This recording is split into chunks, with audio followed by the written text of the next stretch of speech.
You're excited? Very much because uh, we're going to talk about something that I'm really excited to talk about for this We are gonna make one. our Yeah. listeners uncomfortable.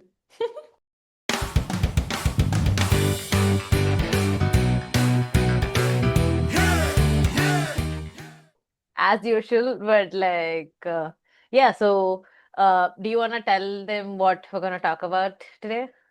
I think this kind of started with our Instagram followers. We had kind of put a post and they wanted us to talk about dating and relationships. So I thought since we are doing the first season with physical well-being, we thought that we should mix up and tell them how dating and physical body kind of, works, right? Yeah. The only way that we could see, connecting physical health challenges with dating was to look at reproductive health and specifically something to do with PCOS and PCOD, which is something that I think most women today are struggling with.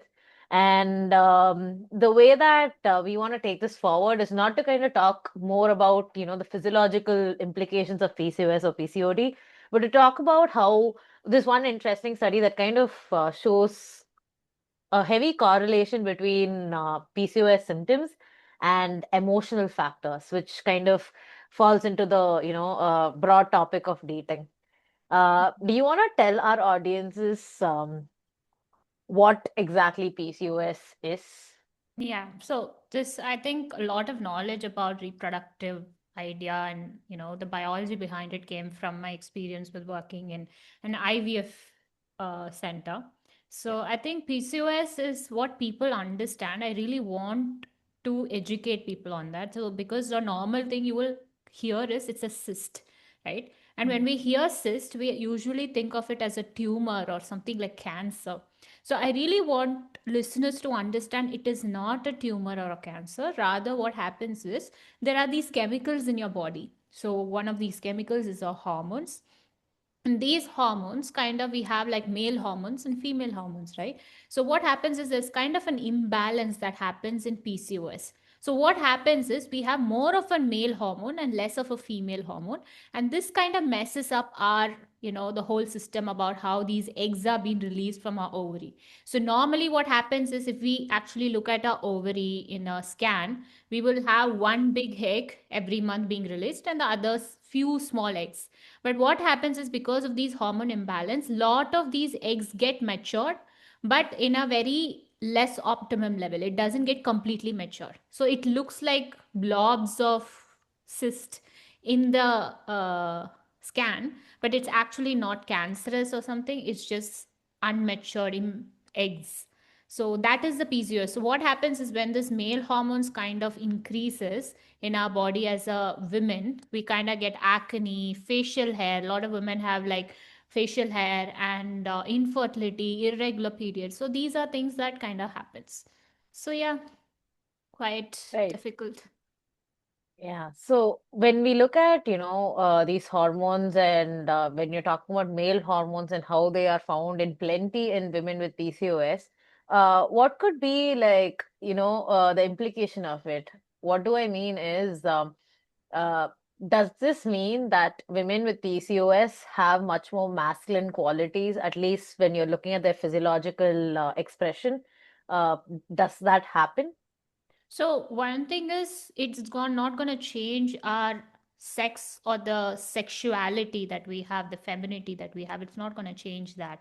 But what it's gonna change is one of the things with testosterone is testosterone has a lot of symptoms in terms of how it reacts in a woman's body. So of course we get a much more higher energy. A lot of these people, testosterone increases your energy, but other than that, this facial hair is something a lot of women struggle with, right? Even as a regular woman, we have a little bit of facial hair, we get very uncomfortable, but these women have in excess. I don't remember if you, there was a girl who passed UP exams or Bihar exams or something. She was like the uh, topper, and her photo was circulating around everywhere in the internet. And she was a girl who was 10th grade or 12th grade, and everybody were commenting on how she looked like a Actually man. has facial hair. Yeah. Yeah. And it is very sad because they don't understand these things can impact the way we look. If it's something that matters to you, it can attack your self esteem as well, and how the world sees you as well. So it is not to say it's not going to change your femininity or your sexual, I mean, your sex, but rather it's just certain characteristics which might kind of come out as a male features. Right. So this leads me to this study that I mentioned earlier. So if you look at this study, right, they found something very peculiar. They were able to look at correlates ranging from emotional, physical, and sexual factors in terms of abuse, and they found that there was a high correlation between PCOS symptoms and emotional factors and physical factors. Interestingly, sexual factors was not something that was found to be highly correlated with these symptoms. But when you kind of go down this rabbit hole of why this could be the case, right? You see that women who, when they were younger, they face a lot of childhood maltreatment. They have a sort of high resilience that kind of comes with it, where they feel the need to kind of suppress their femininity and be strong in this world. So what you see is PCOS is not really a disorder. Maybe it's a theory. Maybe PCOS itself is not really a disorder, but it could be considered as something that comes off as like a protective mechanism to protect your body against something that the body perceives as like harmful. So it kind So of it sounds like what you're saying is because it comes out, it's a very modern problem, right? PCOS is sort of, it becomes a very modern problem.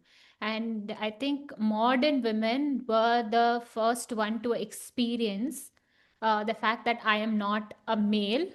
And if you ask any woman, she would want to be a man because men have lesser problems. And and even at home, you can see many of the Indian household, you can see the distinction between raising a male children versus a female children.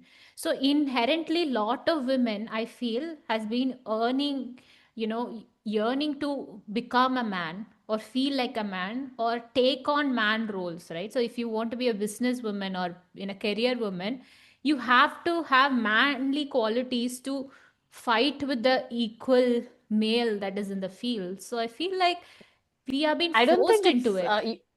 like this is actually Karen Horney's theory, right? So she talks about this whole thing of like envy that we have over men, but I don't think it's just envy that we have about masculinity or being male.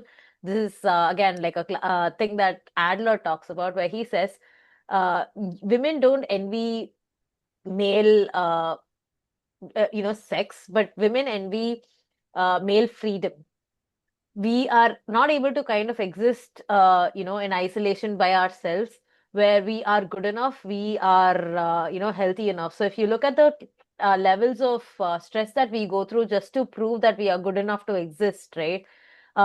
It does take a toll on our body, and when we are taking up so much stress just for survival, what this communicates to the body is that you're not feeling safe. So it's not the right time to procreate, it's not the right time to reproduce. So again, this theory kind of makes sense, where you see that if your body is dysregulated hormonally, there's a high chance that you have people around you who are emotionally stopping you from being yourself. So, which leads us to the next part of our conversation, where where we are connecting dating with PCOS and PCOD symptoms. How do you know if a person is right for you just based on the bodily cues that you kind of give out during the relationship that you're uh, with them? The duration, or it would tell you a lot about your health when you're uh, happy, your body is going to be more regulated. When you are feeling a lot of suppression of your own emotions, when you're feeling a lot of emotions which has to do with safety issues, right, where you're not feeling safe enough to just be yourself, it would again translate in your body, where your body is going to be having issues with like your monthly cycle. It kind of reminds me of something that you told. It's sort of like your body, your health gives out like a monthly statement of how you Yeah. performed that month. based Yeah. on what you've been feeding to your body emotionally, physically, and socially. Right? You were talking about the blood and the color of the period blood and the Yeah. cues that's happening, the lifestyle we were living that month, right? Yeah. Yeah, so to kind of look at that example, just to kind of tell our audience what that was, uh, this was like one, I think it was a reel that I saw where they were examining, it was a qualitative examination where they said, if you look at the color of your monthly period blood, it tells you a lot about how your period has been throughout it. So if it's like dark brown, that would mean that it's old blood. So your uterus is kind of struggling to push that out. So which is why in the new cycle you get like a bunch of brown stains that you get. And then if it's like deep red, then that would imply that there is a possibility that you have estrogen dominance, which means the estrogen hormone is found in plenty. And likewise, if it's very scanty, it means that there is a chance that there was no ovulation that happened that month. You skipped ovulation. So likewise, it's very important to make sense of, like this monthly evaluation for us to know how we've been living. And this also means our psychological environment comes into picture. Now, to kind of, go from here to understanding how we make choices about relationships, I think it's important for us to talk about nervous system regulation. Do you want to kind of, help our audience understand how the nervous system responds to external stressors and how that translates to hormones and the functioning of hormones? Yeah, I think in terms of explanation, I think it also comes from me as a woman. I think when I am stressed, I'm most of the time stressed and anxious, and all of these things are something that I deal with.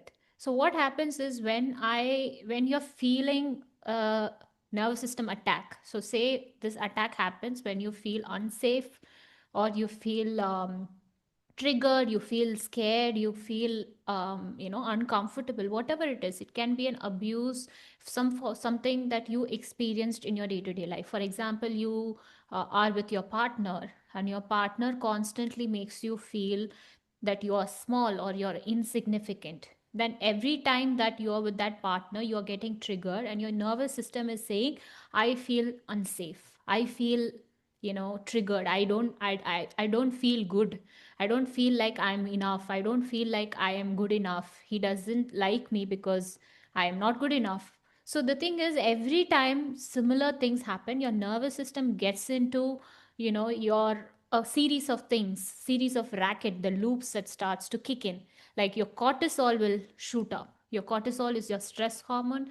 It kind of shoots up and gives out certain signals in your body saying that you're unsafe. So what happens? What are the symptoms? It's there when you're unsafe. Either you can feel completely numb and not having any emotions, or you can feel completely agitated and frustrated and anxious all the time. And this can be either increase in heartbeat, sweating, palpitation, and all of these things, right? So what happens is this cortisol further goes out and sends a signal to your hormones, which is your sex hormones, and tells you that something is wrong. We need to first take care of our nervous system because she's in danger.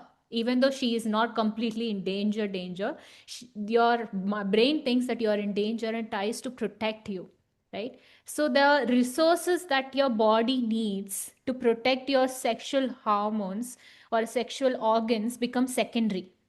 So, if you are someone who is feeling that I need to have a child and I'm not having a child, if it's not going to work out because your body is trying to protect you to live rather than procreate. That is secondary. If you don't live, what's the point of having a baby, right? So, Exactly. yeah, that's something like an overview of how your nervous system kind of works to protect you. So, what you're saying is if you are in a relationship with someone who is not really making you feel safe, your body is going to shut down in many ways. And that's one way for you to know that that person's not your person. Yeah. It's I know it's something that's very hard for listeners to take in, but I think it is a very, if you actually sit, every woman, if you actually sit and think about your toxic relationships, or the kind of toxic relationships, any kind of relationship, be it your parents, be it your friends. I remember I have to tell this. I remember I was with a friend. um, I thought You was with a a lot of friend, friends. thought was a friend, but with someone. And just she used to not do anything to me. She used to just be someone who was like, putting me down in every conversation, or making me feel like I'm at wrong, or gaslighting me. And eventually, I became so sick mentally and physically, and I stopped eating, and I had this panic attacks, and it was like going downhill. So it's just that, not Is just this the with the, friend that you were living with? yeah. Your roommate? Besties? Enough, enough. Okay. So yeah, I mean, it's just that, not what I'm trying to say is, it is not just with romantic partners. It's also with your parents, your siblings, your friendships, all Yeah, of I them. guess, like what you said makes sense. If you're like, see, if you're sharing living space with someone, or if you're, in close contact with someone for a long period of time, and that person's constantly making you feel unsafe, your body is gonna like respond to it, even if you don't, show it outside overtly. Your body's gonna have like skin rashes. Your body's gonna have like, all sorts of issues. You don't know where it's coming from, like Creative nausea. issues. Yeah, Creative very issues. creative. Your body has like a very creative way of showing you that something's wrong with the decisions you're making. So if you're not ready to listen to your body's gonna just, take it up a notch and make it worse. And you don't want that. So if anyone's making you feel a certain way, and that's not, good for you, one thing that you could do instead of, looking for another person who would treat you well, is to sit with yourself and first figure out what's good for you by being the person who you need for you at that moment. Hmm. Is that making sense, Anne? I Um, think, I think I- what is going on in my mind is, so you're saying that my maltreatment, whatever things I'm going through, abuse I'm going through, is affecting my body, and it's yeah, affecting my hormones, and in turn yeah, it's affecting the kind of partner I'm choosing, at the same time the kind of relationship I'm having, right? yeah. So what I want to know is that, how do I understand what's happening? How do I understand if I am in a dysregulated relationship? So you're saying there are cues in our body, right? So say I have Yeah. PCOS. Say I started PCOS very as young as 12th grade. Okay. And then found a relationship much later, say around 3, 5, 6 years later. And then the relationship is good sometimes, the relationship is not good sometimes. So how do I know if what I am in, the relationship I'm in, is good for me, for my body? I think if you've had like childhood maltreatment, one thing you need to realize is, as much as it's fun to get into a relationship, it's important to kind of learn to stay alone, stay in solitude, stay with your own thoughts. Because I think one major impact that comes from childhood abuse is you stop believing in yourself. It's very difficult for you to believe in your narrative, your truth. You're constantly looking for validation, whether it's friends or family or whoever, you're constantly looking for that validation. So, one thing that you can do as an act of like, rebellion against your trauma is to sit with yourself and, validate your own trauma, validate your own experiences, and then move forward knowing that you deserve good things.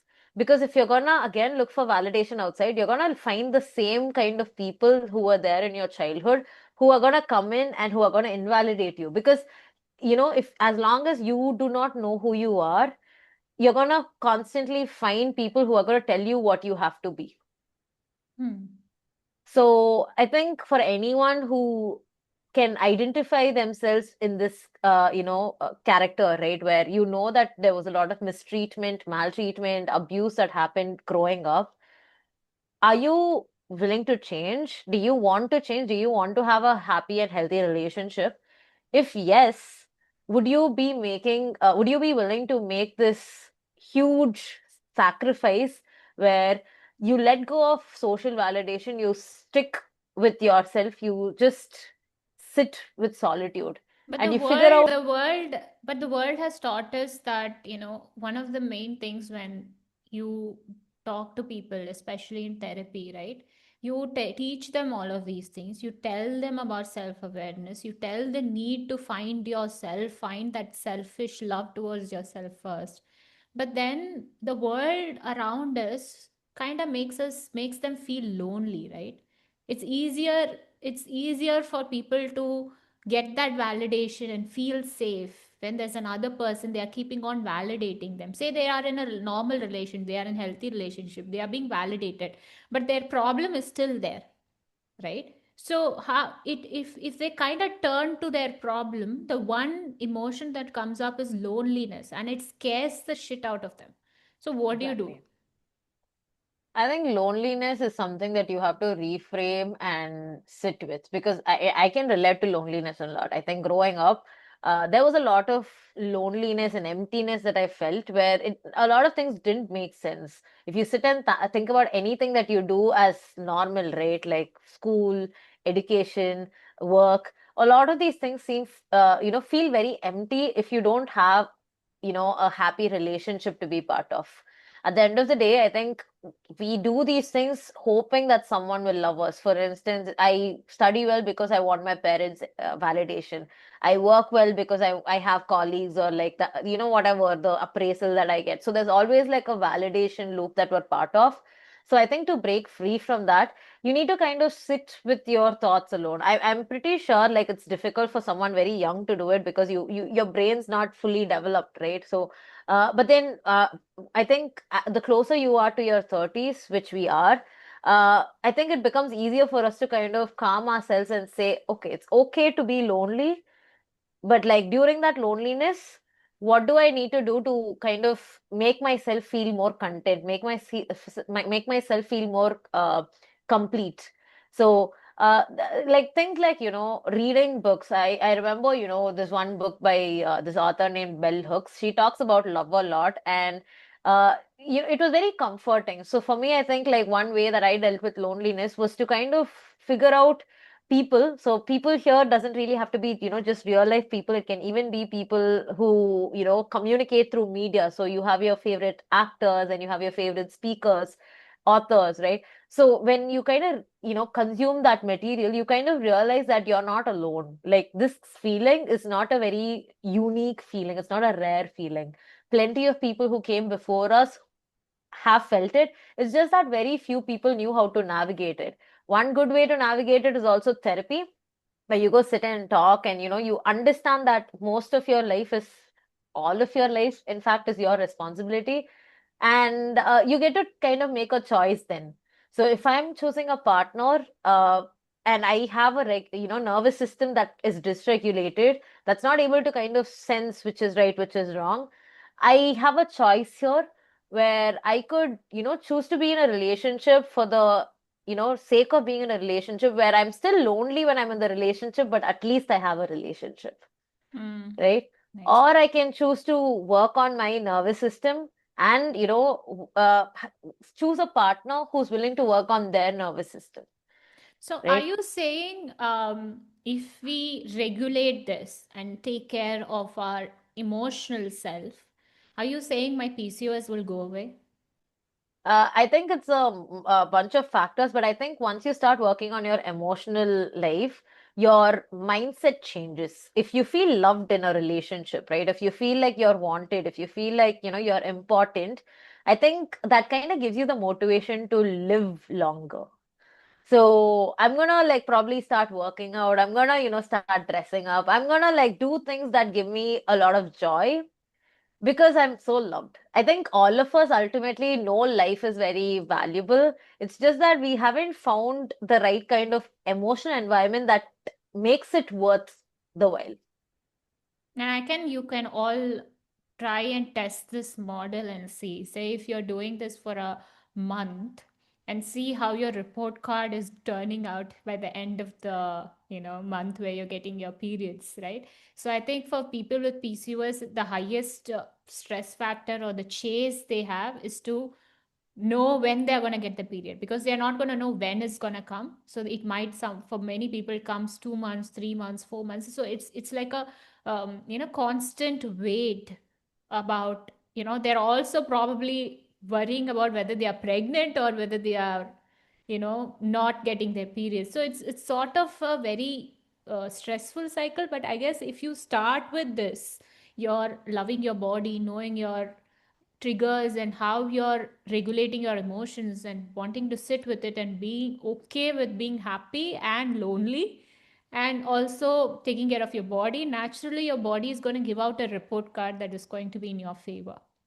I guess. Exactly. I think, that that's very beautifully put, where you say that don't worry about your symptoms, worry about your nervous system, worry about your stressors. Uh, Learn to create safe spaces for yourself wherever you go. And then what you're going to see is automatically your cycle, your body is going to be rooting for you. Your body wants to live. The fact that you have PCOS is a sign that your body loves you. So I have this question, like, are you saying that people who are in an abusive relationship, they kind of have to leave the relationship? Are you asking them to cut it off, or is it like another way to deal with it? I think to clarify this, I need to first let you know what abuse is and what abuse is not. I think in relationships, it's very normal for us to get hurt, to feel misunderstood, to feel, like the other person doesn't quite get us. That's very normal.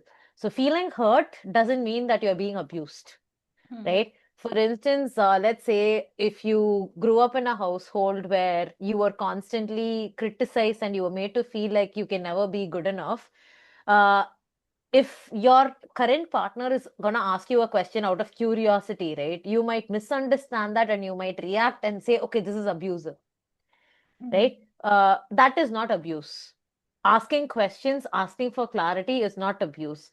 Abuse is when the other person says or does something that changes your perception of yourself in a negative way, right? So whether it's physical abuse or psychological abuse, when the person's action or words is in some way negatively changing the way you see yourself, that is abuse. So in the context of abuse, I don't think there is any hope for your relationship. If that person knowingly does something just to hurt you, just to make you feel like you are something you are not, that is not a good relationship to be in. Run away from it. But if the person is saying something with good intentions, but then they are not framing it in the right way, because we are humans, we make mistakes. Sometimes we say things because we are feeling overwhelmed with something else. In that case, take your time, take your space, and then come back, work on it. Communication can be worked on, abuse cannot be worked on. So the thing is, say there are some relationship. For example, I was working with this IVF center, right? So there were a lot of women, especially from conservative families, and they are in a place where they cannot leave the relationship, but they Yeah. still want to feel free, and they want to kind of feel very powerful, right? There's that sense of power and sense of freedom, and the sense that they have something to look forward to in life other than the relationship, other than the trauma that they're undergoing. So, is there any way for them to feel free without having to leave their relationship? I think, this is something that's controversial that I'm about to say. I am a sort of radical feminist. I don't believe that women should be given a choice when it comes to independence or autonomy. So, in this specific context, I think money is power, right? Money. Women should, money, yes. Money. Money. Yes, like cash. Right? Assets, right? So I think when you have money, you have a say in your life. When you have money, people look at you differently. When you have money, you get to have your own preferences. You don't have to look at someone else and ask permission. As much as gender roles tells us that, it's good for us to be homemakers, it's good for us to, trust our family or our husband. um, it's better for us to trust ourselves. It's better for us to take care of ourselves. And see, I think for most women who are financially independent, right, you would see this woman is also very generous with how she treats other people in her life. But then the thing is, her generosity is in her control, Hmm. right? So I think for women who are struggling with their bodily issues, women who are struggling with their relationships, one very tangible thing that you can start working on right now that would serve you in the very near future is figure out a way to be financially secure. I mean, kind of makes sense because a lot of women, I think it's difficult for them to leave the relationship only because they think about the money and the Exactly. financial background because they don't have things to support their children if they have any, or to support themselves if they have any. And I think a lot of people, I don't know, what do you think about this? A lot of people these days tell that women who study, women who work, get this freedom. That's why the divorce rates are higher. They have this consumption. It's true. It's true. And I don't think so that's a bad thing, because if you're Exactly. gonna keep abusing how people have been abused 20, 30, 40 years before, and you are expecting us to also continue this patriarchy and this abuse and not get out of this, and you're comparing that to the fact that you're saying we are getting divorced, the divorce rates are higher just because women are educated. That's just bullshit. Exactly. And these women, when in these relationships, are going to have fertility issues. And this Hmm. is going to further, press on the relationship. So if you look at a lot of these women who come to fertility centers, you will see that they are in very toxic relationships. They don't want to have children, but then they have to have children just to prove that they are good enough. Hmm. And as much as it's about the children to prove your marital worth, it's also about keeping the woman in her place where she has to be small all her life, right? So I think one way to kind of fix our relationship with our hormones is to listen to our brain, listen to our nervous system, and act on it. So if I feel unsafe, what can I do to bring myself safety? But I have a question that I Yeah. want. I think the listeners will have a question, especially if they are not educated, if they've never worked at like a proper job, office job. Well, how can they kind of get the financial freedom or get money in their hands? How can they do it? You have, many vocational professions, right? Like, for instance, this is something that our government does. This is something that you see culturally, a lot of women taking up. Even like people who, I think initially when women started to work, it was something to do with tailoring. It was something to do with the arts. It was something to do with cooking. I think even Embroidery. exactly. So even small things like this kind of makes a whole lot of a difference when it comes to how you feel about your own self. Your Hmm. self-worth shoots up when you get to produce things, right? Unfortunately, right, most of these women would choose to do unpaid labor in the form of like home care and like child care. But if you are willing to kind of make sure that you're getting paid for your labor, you get to also have a very good psychological environment for yourself, right? Where you can feel good about the fact that there's money in your hands and you can do whatever you want with it. I think we've come a long way from talking about PCOS and to connecting it to emotional factors and childhood maltreatment to abuse and now to money. And Yeah. I know it, when you put it across like that, it doesn't make sense, but it all is interconnected, right? Yeah, So I exactly. So think, everything is, yeah, like I think one thing I want to encourage or tell the listeners is I know these are very scary and very, we are not intending to make you uncomfortable or discourage you or scare you, right? So we just really want you to have a healthy relationship and a happy relationship. At the same time, you also, when you're making a choice to have a child, when you're making a choice about your body, choose to feel good about yourself, choose to love yourself, choose to take care of yourself and reflect on yourself, because you are the one who's creating life into the world. You need to really think that you matter, instead of like treating you like a piece of garbage, piece of, this it, you really need to take care of yourself. And I think this is what we all want, we both of us want to tell the listeners who's hearing us. it was very beautifully put, and I'm feeling a little bit emotional right now. I'm feeling little low as well, but I guess it's little heavy content that we spoke about. We always talk about, but then this time I think it might be a little difficult for a lot of people to hear, I guess. Yeah. I think this is kind of a good place to for us to end.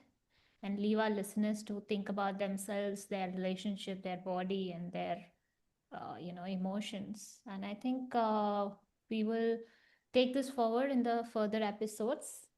Yeah, and if you Yeah. really want to listen to this more, you like our content, please do like us and subscribe to our channel in YouTube, Spotify, and Instagram. We'll be posting a lot of shorts. Follow us, comment your thoughts, give your feedback, and we're looking forward to it. Until next Yeah. time, Bye. cha cha.